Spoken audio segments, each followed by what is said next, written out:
Alright, hi guys, I'm Xavier. I'm Zach.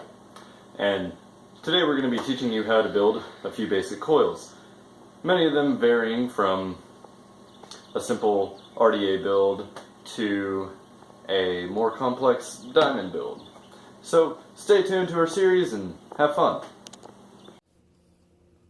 Alright, so here we are with the troll face. I built this coil Friday night. Fires at 0.42 to 0.38 ohms. It's really not bad, kicks a nice cloud. We're just going to go ahead and rebuild this one today.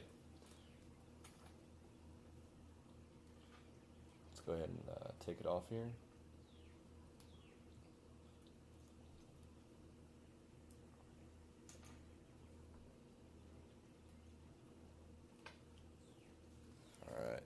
Here we are with the coil I built on Friday night. It's really not that bad.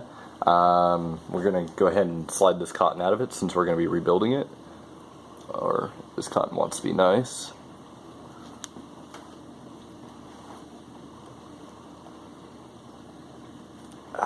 There we go.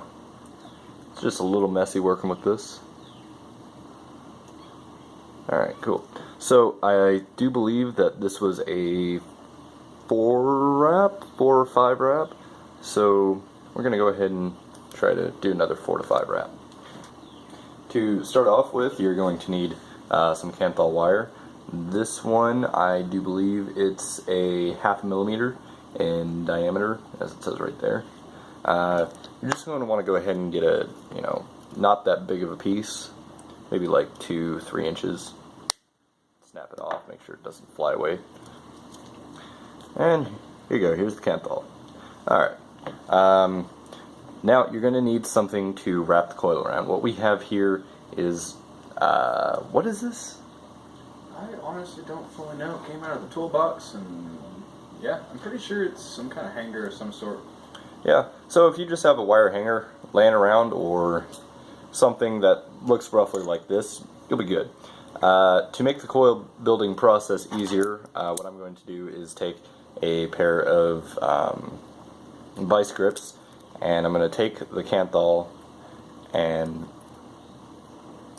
clamp it to the, I guess you could say, like coat hanger type thing. Alright, cool. So now that we've got it on there, we can go ahead and get to work. You're going to want to make your wraps nice and even. So here we come around for the first one.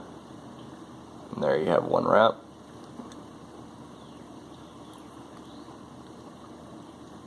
You have the 3 wraps here.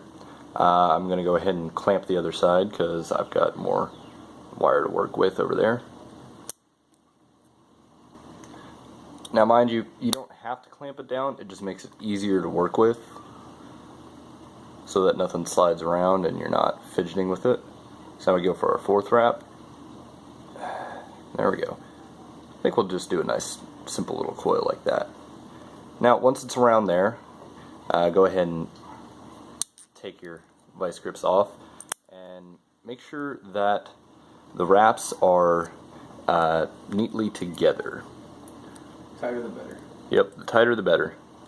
Basically, the tighter they are, the lower the ohms, bigger the cloud. Alright, so let's go ahead and press that together. It's looking good.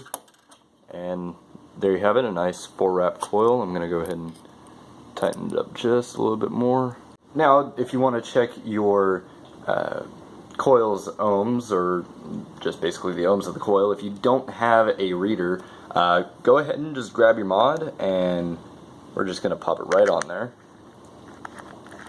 Now, either make sure your mod has a lock so that when you're building you won't shock yourself and cause damage. Yeah, it's really bad.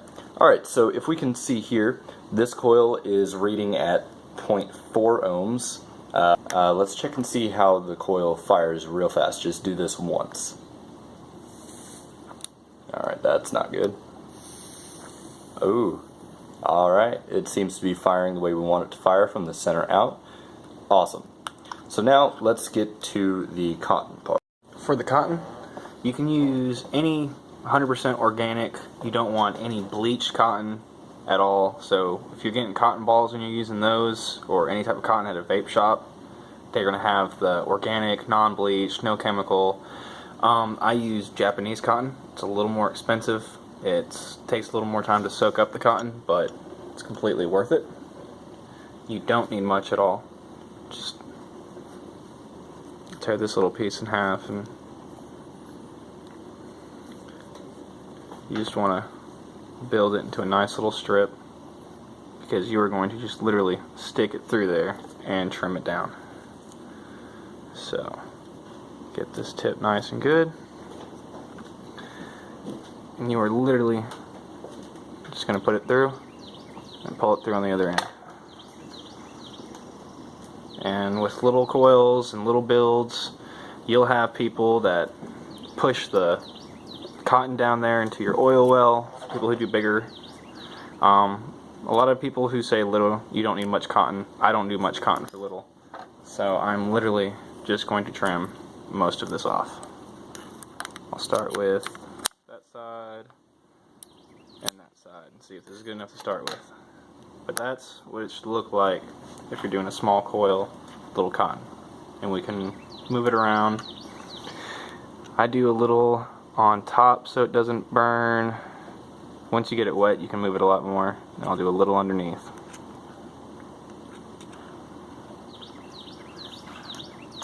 But next, just whatever liquid you're going to do. Today we're going to use some of this peach champagne. Picked it up at Chattanooga Vapor, or whatever vape shop you want to go to, of course. If you can't find it, you can always find it online and order it. But like I said, you can just see it slowly dripping in there. This cotton takes forever to absorb it, but it does hold a lot. But you just want to slowly drip it.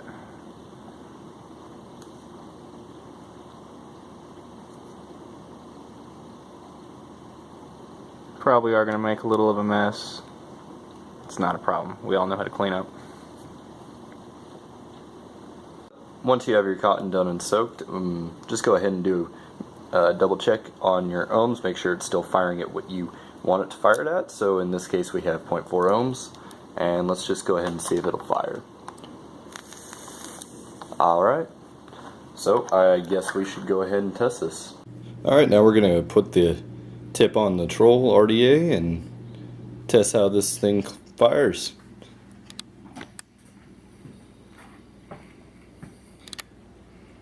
I've got it. Is it going? Yeah. Okay, good. You can edit. I've got it open to where this side is closed and this side is open, fully open. Since we're only doing one coil, I want maximum air on that coil, and we are firing this at 40 watts.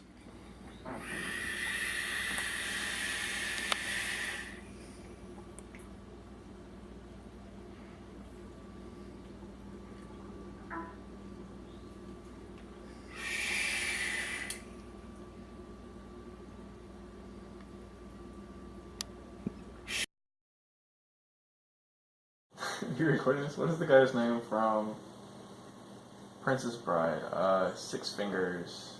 Or he's looking for the same finger dude who killed his dad. My name is Indigo Montoya. That's Killed my father. Prepared to die. Yes. Yeah, that guy. I completely forgot. Mm-hmm.